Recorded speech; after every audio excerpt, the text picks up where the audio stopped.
क्या आपने कभी सोचा है कि मोबाइल, इंस्टाग्राम और गेम्स की इस दुनिया में कोई 14 साल की बच्ची श्रीमद् भागवत गीता के श्लोकों में खोई हुई हो? क्या ऐसा हो सकता है कि एक मासूम सी बच्ची जो अभी स्कूल में पढ़ रही हो वो संस्कृत के कठिनतम श्लोकों को सुना दे जैसे उसने पिछले जन्म में ही इसे रच लिया हो? आइए जानते हैं कौन है अंशिका पांडे और कौन बन गई ये छोटी उम्र में एक आध्यात्मिक सितारा।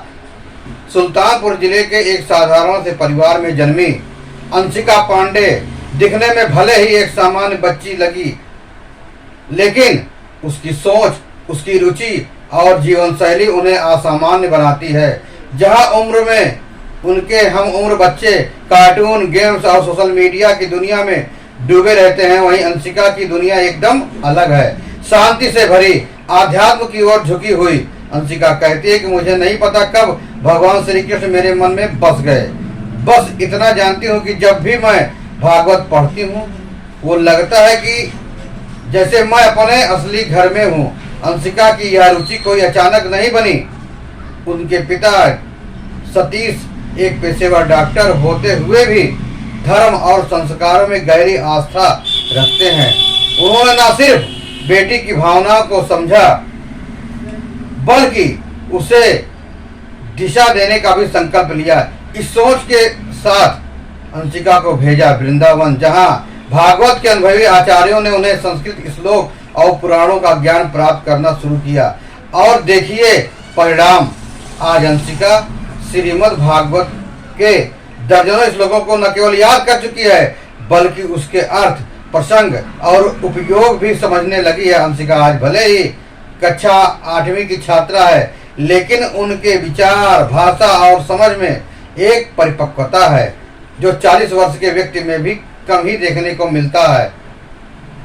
वो कहती है कि मैं संस्कृत बोर्ड से आगे की पढ़ाई करूंगी, शास्त्री बनूंगी, आचार्य बनूंगी। मेरा सपना है कि मैं एक धार्मिक वक्ता बनूं और लोगों तक शांति और भक्ति का संदेश पहुंचाऊं।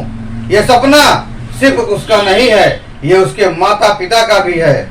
उसकी माँ एक गृहिणी होते हुए भी हर दिन यह सुनिश्चित करती है कि अंशिका को पढ़ाई, पूजा और अभ्यास में कोई बाधा ना आने पाए। अंशिका का परिवार पढ़ा लिखा है, लेकिन उनसे कहीं ज्यादा संस्कारिक है और यही वजह है कि अंशिका की यह प्रतिभा आज हर किसी के लिए प्रेरणा स्रोत बन गई है। उत्तर प्रदेश के सुल्तानपुर जिले में जन्मी अंशिका सिर्फ 14 साल की ही है, लेकिन उसकी सोच, समझ और साधना किसी बुजुर्ग साधु से कम नहीं है। जहां आज के बच्चे सोशल मीडिया की दुनिया में खोए रहते हैं, वहीं अंशिका ने बचपन से ही श्री कृष्ण की भक्ति का ज्ञान और आध्यात्मिक राह पकड़ ली।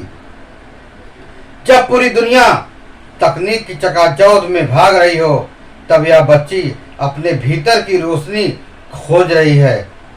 जब बच्चे मोबाइल और सोशल मीडिया में खोए रहते हैं, तब यह बच्ची अपनी आत्मा को श्रीमद् भगवत गीता के श्लोकों में लीन हो जाती है।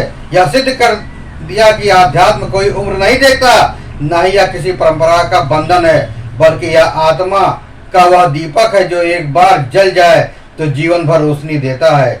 एक और जहां देश में नैतिक मूल्यों और संस्कारों की चर्चा खत्म होती जा रही है, वहीं अंशिका जैसे बच्चे यह भरोसा जगाते हैं कि हमारा भविष्य सुनिश्चित है, सुरक्षित है और वह संस्कारों की जड़ों से जुड़ा हुआ है, मजबूत है। हम कामना करते हैं कि अंशिका का यह सफर और भी ऊंचाइयों तक पहुंचे। वह एक दिन देश की अग्रणी धार्मिक वक्ता बने, आचार्य बने और उस ज्ञान की मशाल को पूरी दुनिया में फैलाए, पीढ़ियों को दिशा दे। अंशिका सिर्फ एक नाम नहीं, एक विचार है, एक प्रेरणा है और एक ऐसी लव है जो अंधेरे में भी उम्मीद की रोशनी दिखाती है। आज के लिए बस इतना ही, फिर मिलेंगे एक बड़ी खबर के साथ। तब तक के लिए जय हिंद, वंदे मातरम।